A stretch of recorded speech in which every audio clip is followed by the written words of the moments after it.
And welcome to मध्य मुकाबिल। मैं हूं रबिया खान और मेरे साथ मौजूद है रऊफ क्लासरा। सबसे पहले नजर डालते हैं कुछ अहम खबरों पर। गिलगित बल्तिस्तान में 4 आज़ाद अरकान इस्तेकाम पार्टी में शामिल। हुकूमत साजी के लिए पीपल्स पार्टी मुश्किलात का शिकार हो गई। पीपल्स पार्टी का शदीद रद्द अमल। बिलावल भुट्टो जरदारी सख्त नाराज, बजट तकरीर भी मुलतवी कर दी। इस अहम सियासी सूरत हाल पर बात करने के लिए हमारे साथ आज मौजूद होंगे मेंबर कौमी असम्बली अब्दुल कादिर पटेल। इसके अलावा IT वजीर शिजा फातिमा मोबाइल कंपनीज के टावर्स और दीगर इंस्टॉलेशंस का नया बिल सेनेट कमेटी में ले आई। मुजवजा कानून के तहत मोबाइल और टेलीकॉम कंपनियों को बगैर किसी वाज़े इजाजत के शहरियों की निजी और सरकारी जायदादों पर अपने टावर्स या दीगर इंफ्रास्ट्रक्चर नस्ब करने का इख्तियार मिल जाएगा। जगह ना देने की सूरत में 5 करोड़ जुर्माना आयद होगा। पीपल्स पार्टी की बिल की शदीद मुखालफत। अगर आखिर हुकूमत इस बिल को क्यों लाना चाहती है? मोबाइल कंपनियों को ये इजाफी इख्तियारात देने की जरूरत आखिर क्यों पेश आ रही है? अगर ये कानून मंजूर हो जाता है तो आम शहरियों की जायदादों और हुकूक का तहफ़्फ़ुज़ कैसे यकीनी बनाया जाएगा? इसी अहम मौजू पर बात करने के लिए हमारे साथ आज मौजूद होंगी सेनेटर पलवशा खान। इसके अलावा सेनेट खजाना कमेटी का इजलास में साबिक वफाकी वजीर और मौजूदा वजीर आमने सामने आ गए। फैसल वावडा और हारून अख्तर के दरमियान तल्ख जुमलों का तबादला। हारून अख्तर ने फैसल वावडा को बड़े जहेज में आने का ताना दे दिया। फैसल वावडा ने एक बार फिर 125 अरब रुपए हुकूमती खजाने को नुकसान देने का इल्जाम लगा दिया। सेक्रेटरी साइंस और टेक्नोलॉजी ने इंपोर्ट होने वाली गाड़ियों के हवाले से बड़ा इंकशाफ कर दिया कि हुकूमत के पास इन गाड़ियों की क्वालिटी चेक करने का कोई तरीक़ेकार मौजूद नहीं। फैसल वावडा के इंजीनियरिंग डेवलपमेंट बोर्ड की कारकर्दगी पर शदीद तहफ़्फ़ुज़ात। इजलास की अंदरूनी कहानी और अहम इंकशाफात जानेंगे रऊफ क्लासरा की ज़बानी। लेकिन सबसे पहले हम चलते हैं GB इलेक्शंस के हवाले से बात कर लेते हैं और आज बड़ी डेवलपमेंट हुई है। इस पर बात करने के लिए हमारे साथ मौजूद है मेंबर कौमी असेंबली अब्दुल कादिर पटेल साहब। अस्सलाम वालेकुम पटेल साहब, बहुत शुक्रिया ज्वाइन करने के लिए। जी वालेकुम सलाम, आपका शुक्रिया। जी पटेल साहब बताइएगा, ऐसा लग रहा था GB इलेक्शंस का ही इंतजार है बजट पेश करने में, और हमने फिर देखा कि बजट तकरीर से चंद लम्हे पहले ही जो है वो कभी इसहाक डार साहब बिलावल साहब को मनाने जा रहे थे, तो कभी मोहसिन नकवी साहब जो है उनको मनाने जा रहे थे कि वो तशरीफ ले आए, बजट तकरीर का हिस्सा बने, क्योंकि उसका जो है उन्होंने कह दिया था कि नहीं जो है वो हिस्सा बनेंगे और सिर्फ एक अलामती जो है वो प्रेजेंस होगी। अब हम देख रहे हैं एक दफ़ा फिर इसमें जो है वो कुछ डेवलपमेंट नज़र आ रही है, और ये जो 4 आज़ाद अरकान है इन्होंने इस्तेकाम पाकिस्तान पार्टी ज्वाइन करने का कह दिया है। क्या देख रहे हैं आप, बना पाएगी पीपल्स पार्टी यहाँ पर हुकूमत? जी हम अभी भी पूरी तरह कॉन्फिडेंट है और इंशाल्लाह हमारी पूरी कोशिश भी है, लेकिन आपकी तरह मुझे भी एक हैरत है कि ये कोई पार्टी यहाँ भी इस्लामाबाद में भी सही तरह इस पार्टी का नाम लोगों को नहीं आता, और ये इतनी मकबूल हो गई है रातों रात वहाँ GB में लोग दर्जोग इसमें शामिल होने लगे।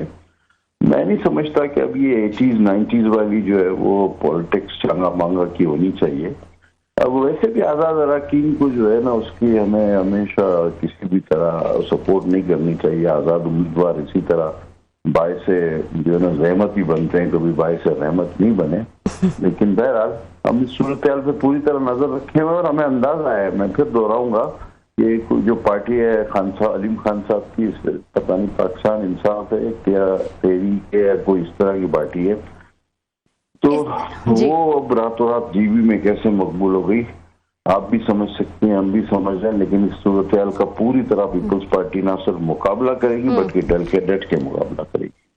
नहीं आप बताएं, मैं तो नहीं समझ सकती, आप बताएं, आप सियासतदान हैं, किस तरह रातों रात जो है वो इतनी मकबूल हो गई? क्योंकि अभी कुछ टाइम पहले तक तो बड़े कॉन्फिडेंट लग रहे थे बिलावल साहब के हम जो है बहुत कंफर्टेबल पोजीशन में हैं, और जैसे कि मैंने कहा कि फिर बजट तकरीर में भी जो है वो उन्होंने हिस्सा ले लिया, ऐसा लग रहा था। मुबारकबादें भी एक्सचेंज हो रही थी, शहबाज शरीफ साहब ने भी जरदारी साहब को मुबारकबाद दी, बल्कि कहा कि बिलावल ने जबरदस्त जो है वो कैंपेनिंग की है।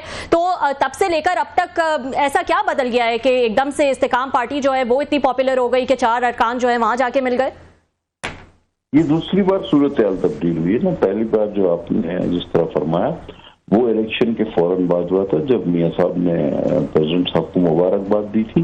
उसके बाद जो है वो नून लीग ने अपनी कोशिश की छांगा मंगा स्टाइल में, फिर उसके बाद बिलावल साहब ने जो है ना अपनी स्ट्रेटजी थोड़ी चेंज की, तो वो पीछे हट गए। अब शाहिदीन साहब को शौक हुआ है तो इंशाल्लाह इसको भी उसी तरह मुंह देंगे, अल्लाह खैर करेगा। जी सही जी, बहुत शुक्रिया आपको पटेल साहब, आपने हमें ज्वाइन किया सर। ये अमूमन तो समझा जा रहा था कि इस्लामाबाद में जैसे सर आप एक अलायंस में बैठे हुए हैं पीपल्स पार्टी और या नवाज लीग, एक बड़ा कंफर्टेबल आपका चल रहा है सर, पावर शेयरिंग भी हुई है, सदर साहब या चेयरमैन सेनेट साहब आपके पास हैं, गवर्नर्स हैं, उन्होंने बाकी हुकूमत ली हुई, तो तवक्को तो थी कि दोनों पार्टीज जो हैं जीबी में भी इस तरह की अलायंस कर लेंगे। क्या हुआ फिर आप दोनों ने एक दूसरे से बातचीत क्यों नहीं की? अलीम खान साहब ने तो मौके से फायदा उठाया होगा या जो भी उनके पीछे हैं, आप लोगों ने एक दूसरे से बात क्यों नहीं की कि हम कोई मिलजुल के हुकूमत बना लेते हैं? वहां आपने क्यों रास्ता खाली रखा सर?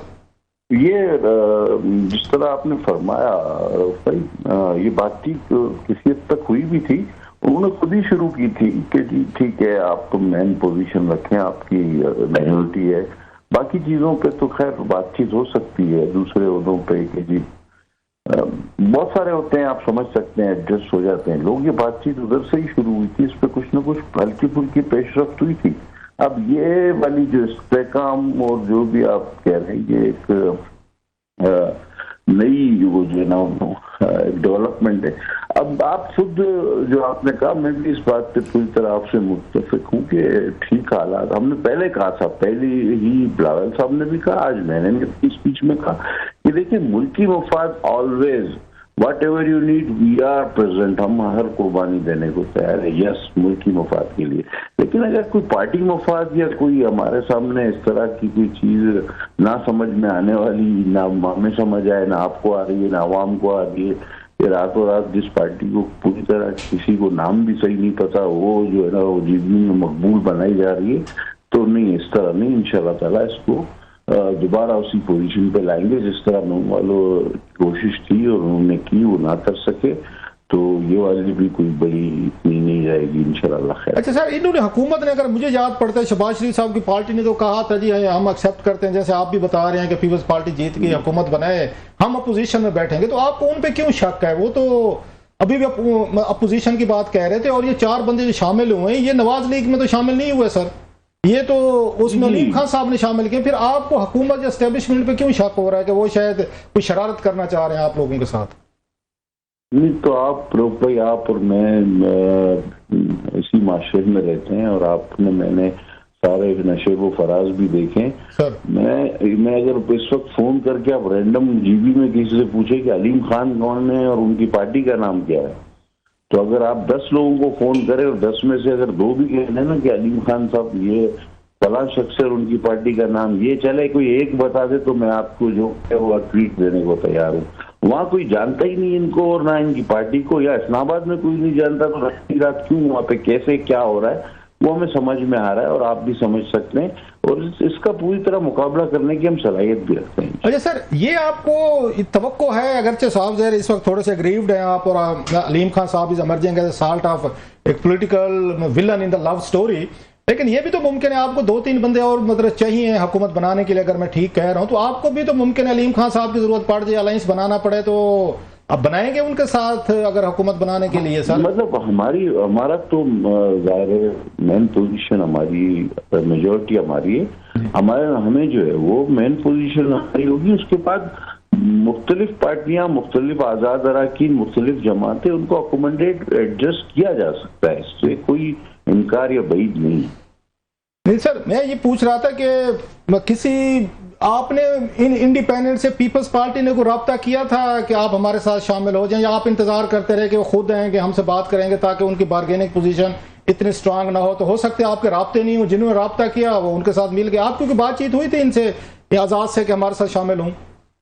रऊफ भाई, मैं इस सूरत को पूरी तरह नजदीक से नहीं देख रहा था, ना मेरा इसमें हिस्सा था, ना जिम्मेदारी थी, तो इसका जवाब मैं नहीं दे सकूंगा। यकीनन चेयरमैन साहब ने वहां पर किसी की ड्यूटी लगाई होगी या इस्लामाबाद से कोई बात कर रहा होगा, या गिलगित से हमारी पूरी ऑर्गेनाइजेशन मौजूद है वो बात कर रहे होंगे, इसलिए मैं पूरी तरह वाज़े जवाब आपको या मुकम्मल नहीं दे पाऊंगा, बिकॉज पूरी सूरत से मैं वागा नहीं हूँ कि कौन उनसे बात कर रहा था।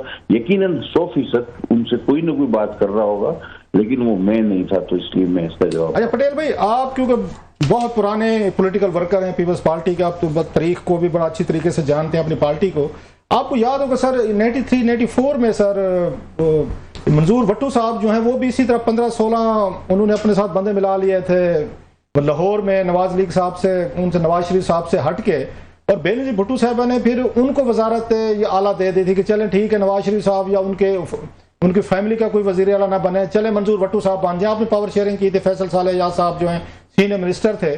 तो ये तो माजी में भी इस तरह की चीजें होती रही हैं सर। आपने इस तरह के ग्रुप्स को तो आपने भी इनकरेज किया है, अगर वो टूट कर आए हैं कि किसी और पार्टी से उनको हुकूमतें बनवा के दी हैं सर आपने?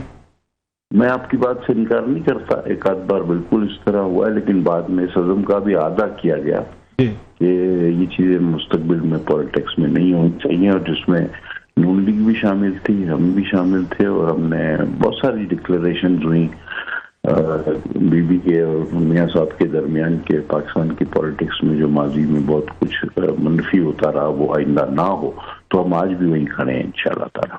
तो सर कोई लगता है कि अगर नहीं बनने देते, अभी तो बजट का सेशन चल रहा है, आज आपने भी बड़ी धुआंधार तकरीर की है, साहब जरा Peoples Party feels aggrieved hurt, तो ये बजट सेशन को कैसे देख रहे हैं सर? ये स्मूथ जाएगा या ये शर्त रख दी जाएगी कि हमारी हुकूमत को आप रोकने की कोशिश कर रहे हैं तो बजट में हमारी सपोर्ट आपको नहीं है? इज इट पॉसिबल कि ये मामला बढ़ेगा या सेटल हो जाएगा, आपका ख्याल है? सर मुझे नहीं पता, अब हुकूमत क्यों अपने लिए खुद मुश्किलात पैदा कर रही है, और हमारे चेयरमैन ने आज कहा सहाफियों के दरमियान के वो 100% कॉन्फिडेंट है, क्योंकि मैं भी दोहरा रहा हूँ कि मैं 100% कॉन्फिडेंट हूँ, और हैरान भी हूँ कि अब आपने एक ऐसी चीज की है कि जिसकी तवक्को कोई कर नहीं रहा था, मुझे करने की कोई जरूरत वैसे थी नहीं, लेकिन बहरहाल हम इसको दोबारा अब देखते हैं कि रिविजिट करेंगे, और वो कर भी लिया है। तो खैर मुल्की मफाद में तो हमने कहा हुआ है कि हम सब कुछ करने को तैयार है, लेकिन अगर किसी को पार्टी को हमारे सर पे थोपने की कोशिश की जाएगी तो ये शायद मुमकिन ना हो सके। ये सर जस्ट एक वाइल्ड थॉट है सर, क्योंकि आप लोगों की इतनी अच्छी अंडरस्टैंडिंग चल रही है, मुबारकबादें भी होगी, जैसे रबिया ने भी आपको कहा, उन्होंने दी शहबाज शरीफ साहब ने। आप समझते कोई थर्ड पार्टी कोई फायदा उठाने की कोशिश कर रही है, आपके डिफरेंसेस पैदा हों, कोई फड्डे हों, कोई इसलिए उन्होंने अलीम खान साहब को आगे करके उनके साथ बंदे मिलवा दिए, जिसके बाद आप और इसमें उस नवाज लीग में डांग सोटा शुरू हो गया है? It might be expected. तो आपको लगता है कि कोई थर्ड पार्टी भी ये कर सकती है आप लोगों के आपस में मामलात को आगे बढ़ाने के लिए? अगर मैं आपकी बात को एक मिनट के लिए मान भी लूं तो वो फिर थर्ड पार्टी हमारे साथ नहीं कर रही, वो नून लीग के साथ हाथ कर रही, क्योंकि हुकूमत उसके पास है। अच्छा देखिए अब आप हु इज लूजिंग, मतलब हम आप समझ रहे हैं, देख रहे हैं। अगर मैं एक मिनट को आपकी बात समझ भी लेता हूँ, मान भी लेता हूँ, गौर भी करता हूँ, फिक्र भी करता हूँ, तो वो जो भी अगर ये भी हम सोच लेते हैं, हम भाई दोनों मिलके फर्ज कर लेते हैं कि देयर इज थर्ड पार्टी, तो फिर इसके नतायज को हम देखते हुए क्या कहेंगे कि वो थर्ड पार्टी किससे दुश्मनी कर रही है? सर मैंने अगर मगर की बात इसलिए हो रही है पटेल भाई कि आपने कहा कि अलीम खान साहब की पार्टी को तो वो गिलगित में 2 बंदे भी नहीं जानते, तो फिर आखिर कोई ना कोई ऐसे बंदे तो पहुंचे हैं वहां पे कि जिन्होंने रातों रात उनको मकबूल करा के 4 बंदे शामिल कराए। बात सही है आपकी बात से तो इनकार नहीं है। पाकिस्तान में जो है वो पॉलिटिकल पत्ते किस तरह हिलते हैं, आप मेरी बात आप और हम दोनों बहुत अच्छी तरह जानते हैं, लेकिन इससे नुकसान किसका होगा? मैं ये तो ज्यादा नवाज लीग को सोचना चाहिए, हमसे ज्यादा उनको होश के नाखून लेने चाहिए कि फिर इन दी एंड जब टोटल करेंगे तो किसके हिस्से में क्या आएगा, कि क्या कोई खोएगा क्या कोई पाएगा, तो आपको सब समझ आ जाएगी। सर लास्ट कमेंट सर, मेरा ख्याल है पीटीआई तो वेट कर रही होगी इस मूवमेंट का, जिसकी तरफ आप इशारे कर रहे हैं कि फड्डा डांस छोटा कोई हो, कोई पार्लियामेंट के अंदर कोई स्पेस उनके लिए भी बड़े हुए, उन पे भी आसानियां पैदा हों, क्योंकि आपके अलायंस की वजह से पीटीआई वाले बड़े सख्त दबाव का शिकार हैं। वो तो मेरा ख्याल है इस पे दुआएं कर रहे होंगे कि मामला आगे बढ़े। सर उनका बेचारों का वो इस वक्त जो है ना, आज भी मैं कह रहा था, उनका वो मसला है, वो जो है ना सारा गांव भी मर जाए तो बोलो तुमको चौधरी नहीं बनना, वो उस जुमरे में आ जाए। बिल्कुल ही उनका तो मसला दूसरा है। वो तो आपने जो भी बात की, वो ये बिल हमने भी देखा है, ये जो पीटीसीएल वाला, ये जो लोगों की जमीनों से गुजारने वाला। हाँ सर इसमें जरा बात कीजिएगा, ये जरा थोड़ा बताइएगा। That's very important bill. ये तो मैं पढ़ के मेरे तो मतलब रोंगटे खड़े हो गए सर। ये तो मार्शल दौर में ऐसे बिल कभी नहीं है। ये तो रऊफ भाई 4-5 महीने से हमारे बहस मुबाहिसा चल रहा है, बिकॉज हमारी अपनी एक लेजिस्लेटिव कमेटी भी है पीपीपी की, जिसमें बिल्स आते हैं ना, तो इसमें फिर वो लेजिस्लेटिव कमेटी बैठती है, उसमें 5 MNA हैं और 5 सेनेटर है, उसमें मैं भी हूँ अल्लाह के। अच्छा। तो ये उस कमेटी में हमारे पास आया था, तो हम बड़े हैरान हुए थे कि भाई आपके घर से, आपकी छत से जब कोई चीज चाहे गुजार लेंगे और कोई आपको राइट ऑफ वे नहीं देंगे, कुछ भी नहीं करेंगे। ये मतलब सबके घरों से और आंगन से, कमरों से मुफ्त में गुजारना होगा ये इंटरनेट को, ये कौन सा तरीका है? लेकिन वो तो कह रहे थे कि शायद नेशनल असेंबली ने इसको पास कर दिया सेनेट में, वहां पे आपके सेनेटर्स को पता चला कि ये तो एक डिजास्टर है। नहीं सर, ये हमने शुरू से ही वो किया था, हमें कहा गया था बिल्कुल कि जी हमने निकाल दिया। आप मेरी बात समझ रहे हैं ना? हमें कहा गया था कि ये क्लास हमने खत्म कर दिए। मुझे याद पड़ता है, खुद आए थे चल के ये सारे मोहतरमा शिजा इनको लेकर आई थी, इनके अपने लेजिस्लेटिव लॉ के लोगों को। मोहतरमा शहीद रहमान के दफ्तर में हमारी मीटिंग, एक बार तो मैं भी शामिल था, फिर और मीटिंग्स भी होती रही। तो उन्होंने कहा कि नहीं जी बिल्कुल जिस तरह आप कह रहे हैं ये वाकई ठीक नहीं है, तो हम ये चीजें निकाल रहे हैं। मैं भी फिर किसी क्लास में छुपा के डाला हो तो वो फिर पकड़ा गया। तो ये सर ये वो ले गई है शीजा साहबा, आपको कहे गए निकाल रहे हैं, सेनेट में ले गई है ये कमेटी। आपकी जो पलवशा खान साहबा हैं, बड़ी एक्टिव, वेरी इंटेलिजेंट वो सेनेटर है, उन्होंने पकड़ा है और आज उनकी कमेटी का इजलास था, उन्होंने ब्लॉक किया, इसको डेफर किया, बल्कि शायद उनके चेयरमैन साहब से भी बात हुई है। तो ये तो आज आपकी उन्होंने रोका है, पलवशा साहबा ने किया है। ये तो निकल गया था सर, ये तो पास करवा रहे थे आज। जी जी, इस तरह की कोई कोशिश तो हुई है, लेकिन इसको देख लेंगे। बहुत शुक्रिया sir ji, thank you very much for joining us. Thank you, बहुत बहुत शुक्रिया। अब्दुल कादिर पटेल साहब हमारे साथ मौजूद थे और स्पेसिफिकली बता रहे थे गिलगित बल्तिस्तान में क्या पीपल्स पार्टी जो है वो अब सोच रही है, क्योंकि 4 आज़ाद अरकान जो हैं वो इस्तेकाम पाकिस्तान पार्टी में जो है वो शामिल हो गए हैं। तो अब आगे का लाए अमल पाकिस्तान पीपल्स पार्टी का क्या होगा, इस हवाले से हमें आगाह कर रहे थे। एक ब्रेक शामिल कर लेते हैं नाज़रीन, और ब्रेक के बाद हम डिस्कस करेंगे जो कादिर साहब से भी जो है वो हम बात कर रहे थे कि IT की जो वजीर है शहज़ाद फातिमा, उन्होंने मोबाइल कंपनीज के टावर्स और दीगर इंस्टॉलेशंस का एक नया बिल जो है वो सेनेट कमेटी में ले आई हैं। और ये बिल क्या है और किस तरह से लोगों के हुकूक जो हैं उसको ये इम्पैक्ट करेगा, इस हवाले से हम बात करेंगे। ब्रेक के बाद हमारे साथ मौजूद होंगी senator Palwasha Khan. See you after short break. Welcome back नाजरीन, एक और अहम इशू पर बात कर लेते हैं। और IT की वजीर शहज़ाद फातिमा जो हैं उन्होंने मोबाइल कंपनीज के टावर्स और दीगर इंस्टॉलेशंस के हवाले से बिल जो है वो सेनेट में पेश किया है। और उसमें इस बिल के तहत ये होगा कि मोबाइल और टेलीकॉम कंपनीज जो हैं वो बगैर किसी वाज़ेह इजाज़त के शहरियों के निजी और सरकारी जायदादों पर अपने टावर्स या दूसरी इंस्टॉलेशंस जो हैं वो बगैर इजाज़त के लगा सकती हैं। अब ये क्या माजरा है, हम बात कर लेते हैं सेनेटर पलवशा खान से और इन्हीं से डिटेल्स जानते हैं। अस्सलाम वालेकुम पलवशा, बहुत शुक्रिया ज्वाइन करने के लिए। जी अस्सलाम वालेकुम। पलवशा प्लीज बताइएगा, ये बिल जिसके हवाले से मैं बात कर रही हूँ ये क्या माजरा है, ये IT कंपनीज को क्या ये हक दिया गया है कि वो बगैर इजाजत के अपनी इंस्टॉलेशंस जो है वो कहीं भी लगा सकते हैं? Please tell us some more details. देखिए, ये बिल कल सेनेट में आया था और इसको आज पैसेज के लिए, लेकिन बहरहाल ये है तो राइट ऑफ वे का, और फाइबराइजेशन जो कि एक अहम इशू है उसके मुतालिक है कि राइट ऑफ वे के मामले से बहुत से तनाज़ात खड़े हो जाते थे। लेकिन जब हमने इसको स्टडी किया तो इसके अंदर न सिर्फ फाइबराइजेशन बल्कि टावर्स, इक्विपमेंट और ऐसी चीज़ें थी जिनसे शहरियों के जो राइट टू प्रॉपर्टी है उस पर हमें, और ख़ासतौर पर नून लीग के अपने लोगों को भी बहुत से एतराज़ात हुए। तो ये जो बिल है फिर आज हमने फैसला किया कि हम इसे उजलत में पास नहीं करेंगे और इस बिल की जो है दोबारा से एक दफा जो है इसको स्टडी करना और इस पर डेलिब्रेशन जरूरी है, क्योंकि ये बहुत से ऐसे मसाइल क्रिएट कर सकता था जो कि आम शहरियों के लिए एक दर्दसर बन जाते। तो इसलिए हमने ये बिल जो है आज इसको रोक लिया। सही जी जी, बहुत शुक्रिया आपका। आपने ये इसलिए भी मेरा ख्याल है पाकिस्तान के लोगों को आपका शुक्रगुजार होना चाहिए, स्पेशली आपका, कि आपने इस बिल को पढ़ा है और समझा है और उसके बाद आपने इस पे एक्ट भी किया है, रिएक्ट भी किया है, क्योंकि आप उसकी चेयरपर्सन है इसकी कमेटी की और आज आपने डेफर भी किया है।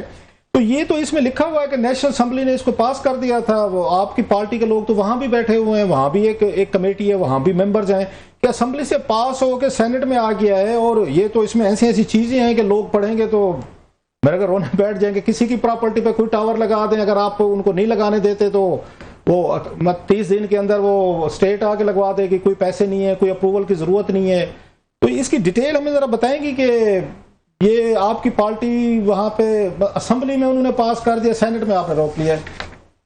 देखिए, करासा साहब, मैंने इसको जब मुझे इल्म है कि नेशनल असेंबली से ये किस तरीके से मुझे रोक भी नहीं सकते बहरहाल कुछ पास करने से, लेकिन बहरहाल जब ये आया तो मैंने अपनी लीडरशिप से राब्ता किया और उसी वक्त हमें समझ आया, क्योंकि कल तो ये आया है उधर सेनेट में और हमें इसे इतनी अच्छी तरह डेलिब्रेट करने का मौका भी नहीं मिला, लेकिन हमारे जो बाकी मेंबर्स हैं अफनान साहब और सादिया अब्बासी साहिबा, उन्होंने भी इस पे बड़ा एक स्टैंड लिया और वाकई ही जब हमने इसको गौर से पढ़ा तो इसमें तो लोगों के लिए बड़ी मुश्किलात थी। यानी 15 दिन के अंदर एक नोटिस होगा, फिर 15 दिन बाद दोबारा नोटिस होगा, उसके बाद इसमें जो जुर्माना था 5 करोड़ एक्सेसिव था, फिर अगर राइट ऑफ वे में इक्विपमेंट का भी जिक्र है, टावर्स का भी जिक्र है जिनका फाइबराइजेशन से कोई ताल्लुक नहीं, और फिर जहाँ डिस्प्यूट रेजोल्यूशन होना है, कोई तनाजा खड़ा हो जाता है तो वो भी हुकूमत जिस मर्जी को वो एक अप्रोप्रिएट गवर्नमेंट जो इसमें लफ्ज है वो भी हो सकता है, जाहिर है वहां तो आम शहरी का क्या दाल गलेगी। तो हमने इसको फिर हैरत से देखा कि ये किस किस्म का बिल ड्राफ्ट हुआ और हमने इसको उसी वक्त रोका, पार्टी को इंटीमेट किया और अब यही फैसला हुआ है कि ये इसको अमेंड किया जाएगा। हम इसमें अमेंडमेंट्स डालेंगे और अमेंडमेंट्स डाल के इसे दोबारा नेशनल असेंबली भेजेंगे ताकि ये जो एक नई उस्ताद है ये लोगों पे ना टूटे। बहरहाल फाइबराइजेशन के मामले में हम रुकावट नहीं बनना चाहते जी जी, लेकिन उसके और तरीके हो सकते हैं, इसमें आम शहरी का तो कसूर नहीं है कि। और दूसरी बात, एक और इम्पोर्टेंट बात ये भी है, एक तो आम शहरी की राइट ऑफ प्रॉपर्टी तो फंडामेंटल राइट है, उसको कोई छेड़ नहीं सकता जो इस बिल में इफेक्ट हो रहा था। दूसरी बात यह है कि अगर आप पब्लिक प्लेसेस पर भी लगाएंगे जहां आपको कोई नहीं रोकेगा, तो देखें जैसे आपके कोई एक पब्लिक पार्क है जहां मतलब लोग जाते हैं, लोग के बच्चे हैं, बूढ़े हैं, वहां आप अगर एक इरेक्ट करते हैं खंबा बगैर और इसकी कोई इन्वायरमेंटल असेसमेंट भी ना हो कि इससे क्या फर्क पड़ता है लोगों की सेहत पर, इससे क्या फर्क पड़ेगा वैसे एनवायरनमेंट पर, फिर आप जाएं किसी ऐसे प्रोटेक्टेड एरिया में, किसी पहाड़ी पे लगा दें, किसी जंगल में लगा दें, कहीं ऐसी जगह लगा दें जिधर प्रोटेक्शन है। और इक्विपमेंट का लफ्ज आप अगर पढ़ें, इक्विपमेंट तो ऐसे सबसे बड़े बड़े इनके जेनरेटर्स होते हैं, इक्विपमेंट की आड़ में तो कुछ भी लगाया जा सकता है। लिहाजा इस बिल को मेरे ख्याल में एक तो जेरे जमीन तो फाइबराइजेशन अलग चीज है, लेकिन जमीन के ऊपर वाली जो इक्विपमेंट है वो बिल्कुल एक अलग सब्जेक्ट है। और इतना ज्यादा एक्सेसिव राइट दे देना कि जी लाइसेंसी कुछ भी कर सकता है, ये मैं समझती हूँ कि मुझे तो एक काबिल कबूल नहीं था। इसलिए हमने मिलकर शोर मचाया और पार्टी ने भी साथ दिया और ये बिल जो है इस वक्त ये पास होने से रुक गया। मैं से नहीं आपको ये क्रेडिट जाता है इसका, मैं तो पढ़ के ये 27A क्लास है जिसको कवर किया गया है कि किसी का घर है, किसी का घर है, किसी का प्लॉट है, किसी की गली है, किसी का मोहल्ला है, किसी की छत है, तो ये जाए टावर वाले जाएंगे कंपनीज ये टेलीकॉम, ये किसी पे भी हाथ रख दे, ऐसी तो मतलब है वहां पे उसमें मार्शल दौर में भी ऐसे लाज और कवानीन हमने नहीं देखे कि किसी पे हाथ रख दो ये जगह आपकी हो गई और आपको 15 दिन के अंदर खाली करनी है, 15 दिन बाद एक और 5 करोड़ में जुर्माना भी वो देगा जिसका प्लॉट है, घर है, छत है। मतलब दैट्स एक अजीब किस्म का ला है और मैं हैरान हूं कि वहां पे ये एनए ने पास कर दिया, इसको किसी ने पढ़ने की जहमत नहीं। और हो सकता है कल को ये एमएनए जो है इनकी प्रॉपर्टीज पे यही वो बैठ के वो रख देंगे, भाई साहब ये जगह में पसंद आ गया टावर लगाने, जरा घर हटाए यहाँ से, ये ला है। बिल्कुल ऐसे ही है, आपके ड्राइंग रूम से तार गुजार दे, आपके सेहन में खंबा लगा दे।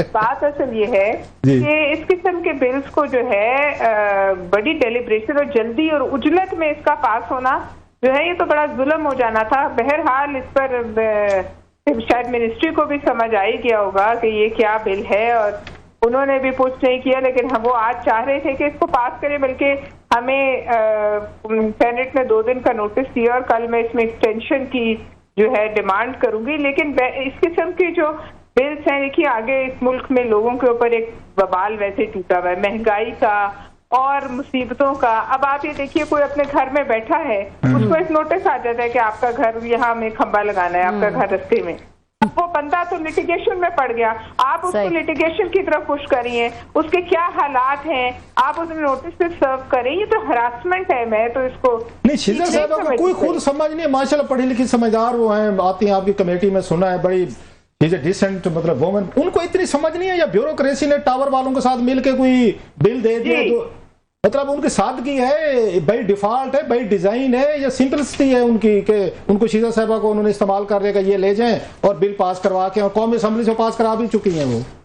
देखिए, हमने उन्हें कहा फाइबराइजेशन तक की हद तक हो तो कोई बात हम समझते भी हैं, लेकिन इसमें आपने ये जो टावर इक्विपमेंट और ये सब चीजें लिखी, लंबी कहानी, उन्होंने कहा कहाँ लिखी है? हमने कहा ये लिखी है, आप देखें। तो फिर मैं क्या कह सकती हूँ, इतना मेरे ख्याल में किसी को बेखबर मिनिस्ट्री नहीं हो सकती, लेकिन बहरहाल शायद उनकी नजर से ना गुजरा हो, लेकिन अब हमारी नजर में ये है। और अब इसको इतनी आसानी से जो है इस तरीके से लोगों पर ये एक नया जुल्म जो है, आपकी बड़ी तेज नजर है, वो पहले भी हम देखते रहते हैं, कुछ चीज गुजर नहीं सकती आपकी आंख से जाए बगैर। बहरहाल नहीं, मैं भी इंसान हूँ, लेकिन अल्लाह ताला ने आज एक बचत होगी। बहुत शुक्रिया आपका, बहुत बहुत शुक्रिया।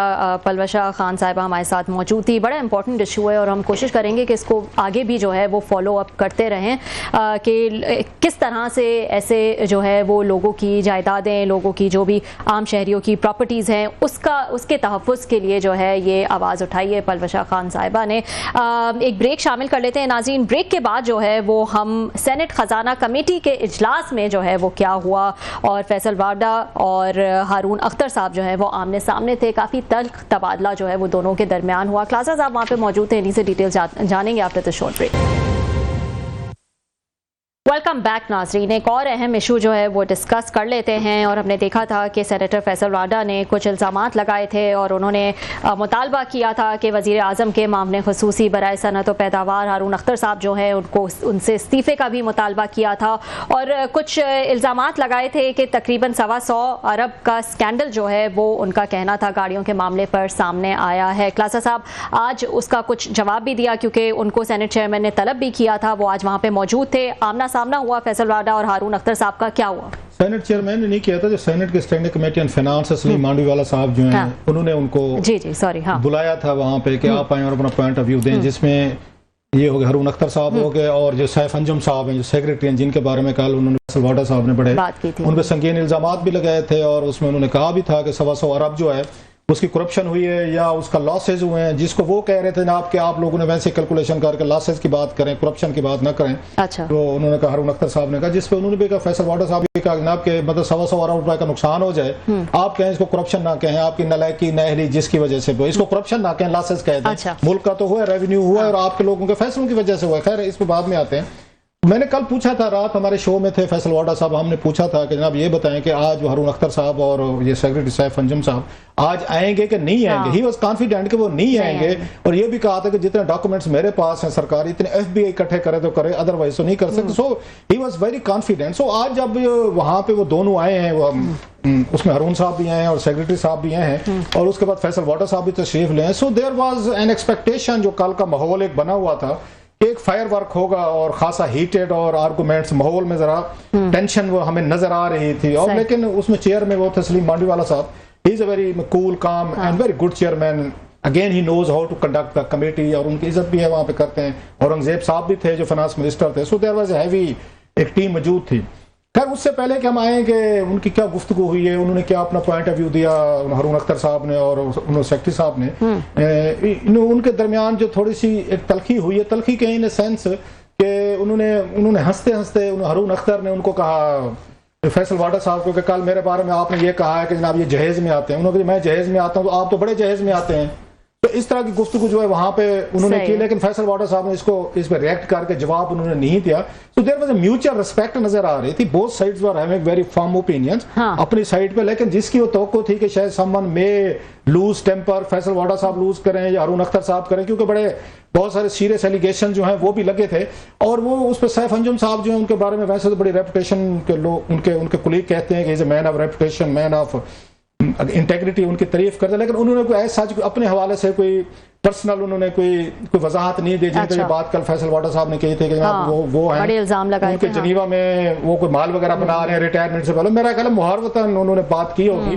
तो वो ऐसा उन्होंने कोई बहुत बड़ी कोई इन तमाम इल्जामात को आके होता है ना कि अपनी एक लंबी एक्सप्लेनेशन देनी, वो नहीं दी। हारून अख्तर साहब ने जो सारा प्रोसेस बताया उससे जो लगता है जो इन पर इल्जामात लगे थे वो जरा मैं जल्दी से बता दूं क्या था। अल्टीमेटली अगरचे जो डोमिनेशन फैसल वाडा साहब का पॉइंट ऑफ व्यू था, at the end of the day it dominated. अच्छा, ये मतलब जो मैं समझो हूँ पूरी प्रोसीडिंग से घंटे डेढ़ की जो हुई है, तो पहले दिन से वो बातें कह रहे थे ना, अल्टीमेटली हुई उसी तरीके से है। दरमियान में उन्होंने एक मिसअंडरस्टैंडिंग निकाल ली, जो वहां पे खालिद मक्सी साहब जो है मिनिस्टर भी आए हुए थे, कि इनकी साइंस की जो मिनिस्ट्री थी इन्होंने एक एनओसी जारी कर दिया था कि हमें कोई एतराज नहीं अगर आप ये रूल्स बनाना चाहते हैं, जिस पर रूल्स और रेगुलेशन स्टैंडर्ड पे सारी ये लड़ाई शुरू हुई कि इंपोर्टेड गाड़ियां जो बाहर से आनी थी, इन्होंने उसके लिए जो रूल्स बनाने थे उनको ये शिकायत थी। ये जो डीलर एसोसिएशन है जिन्होंने सारा प्रोसेस ये शुरू करवाया, उनका नाम है मियां शोएब अहमद साहब है, पेट्रन इन चीफ है all Pakistan car dealers and importers association. Basically इन्होंने ये सामने लेकर आए हैं कि ये जो ये मिनिस्ट्री ऑफ ये इंडस्ट्रीज है, इन्होंने एक कार्टेल बनाया है। इनको तो कैबिनेट ने कहा था रूल्स बनाए फेयर प्ले ट्रांसपेरेंट तरीके से। इन्होंने 4 कंपनीज इन्होंने इंपोर्टर्स की, इन्होंने खुद उनको नोटिफाई कर दिया, उनका टेलर मेड उनके लिए इन्होंने बना दी, शरायत बना दी, बाकियों को इन्होंने कंपटीशन से निकाल दिया। अच्छा। तो वो ये कहना चाह रहे थे कि 30-40 हजार गाड़ियां जो बाहर से इंपोर्ट हो सकती थी फर्दर और पाकिस्तान के लोगों को ये सस्ती यूज कार मिल सकती थी, तो सेक्रेटरी इंडस्ट्रीज ने अपने इनके साथ मिलकर ये बाहर जो इंपोर्टर्स कुछ बैठे थे 4-5 के करीब, अरुण साहब भी साहब जरा शामिल होंगे, इन्होंने उनका रास्ता रोक के इस रेवेन्यू से महरूम किया 1.25 अरब से। प्लस आपने जो ट्रांसपेरेंट एक कल्चर आना था, गाड़ियों की कीमतें कम होनी थी, ये कार्टेलाइजेशन नहीं होनी थी, मोनोपोली नहीं होनी थी, आपने as a secretary as a minister Haroon Akhtar आपने मौका फराहम किया कि कार्टेलाइजेशन भी हो, गाड़ियों की कीमतें भी कम नहीं हुई और लोगों को जो फायदा होना था वो भी नहीं हुआ, गाड़ियों की इंपोर्ट भी कम हुई, प्लस जो रेवेन्यू जनरेट होना था, जो आपको कस्टम वगैरह की ड्यूटीज इंपोर्ट मिलती है वो भी नहीं मिली। तो आप लोगों ने उनके साथ मिलकर उनको फैसिलिटेट किया, दैट वाज द चार्ज। उन्होंने कहा कि हमें कैबिनेट या ईसीसी ने कहा, जिसको उन्होंने कहा जनाब कैबिनेट ईसीसी ने आपको ये थोड़ा कहा था कि 4 आप कंपनीज को नोटिफाई कर दें और कार्टेलाइजेशन कर दें, टेलर मेड किस्म की आप वो बना दें, शरायत बना दें। तो बेसिकली यहाँ पर ये ओवरऑल इशू रहा जिसको माना उन्होंने। अच्छा, उन्होंने जनाब ठीक है, दोबारा आप इनको चाहते हैं समरी दोबारा लेके जाते हैं कैबिनेट में। बहरहाल it was a big issue, I must say it was a big issue. वो तो ये डिमांड कर रहे थे कार वाले के सैफ अंजुम साहब को हटाया जाए। कुलीग उनको कहते हैं जी बड़े ईमानदार आदमी हैं और बड़े अच्छे बंदे हैं, लेकिन जो लेटर में उन्होंने लिखा है वो लेटर में तो कुछ और चीजें हैं जो उनकी ईमानदारी अपनी जगह पे होगी, हम उनकी ईमानदारी पर सवाल नहीं उठा रहे। जो चीजें पेश की गई हैं वहां पे वो मेरा ख्याल है वो बड़ी सीरियस थी, जिसकी वजह से आज वो डिफेंस पे थे। इतना बड़ा डिफेंस दे नहीं सके, महासिवाय क्लैरिटी खास नहीं दे, मतलब इतना बड़ा डिफेंस नहीं था। Ultimately they agreed what Faisal water was saying, आपने फला चीजें जो हैं इनको आपने ठीक नहीं किया, आप इनको ठीक करें, दोबारा ये जाएंगे कैबिनेट में, वहां पे फिर होंगी। सो पावर्स का जो क्लाइज था, 3 वजारतें 4 लड़ रही थी, जो कोऑर्डिनेशन देख लें 4 वजारतें लड़ रही थी और ये साबित नहीं हो रहा था कि आपके यहाँ कंट्रोल क्वालिटी के स्टैंडर्ड्स जो हैं किसने बनाने हैं, इस पे लड़ाई हो रही थी। उस मामले में वो कहते हैं 1.25 अरब जो है रेवेन्यू का नुकसान हो गया। वो कहते हैं करप्शन नहीं हुई, अगर हुई है तो ये लॉस हुआ है। चलें जनाब, लॉस हुआ है जनाब, क्योंकि वो हारून अख्तर साहब तो यही कह रहे हैं कि करप्शन हुई है या नुकसान हुआ है, आप क्लियर कर लें जो फैसल वावडा साहब से जो है जो उन्होंने मुकालमा किया। दूसरा ये कि हम इसको भी जो है वो फॉलो करते रहेंगे कि इस हवाले से जो है वो और क्या आगे डेवलपमेंट होगी और कुछ मजीद कंटेंट है क्लासा साहब के पास इस हवाले से, उसको भी जो है हम कोशिश करेंगे आगे आने वाले प्रोग्रामों में आपके सामने पेश करें। आज के लिए नाज़रीन इतना ही, कल आपसे फिर मुलाकात होगी।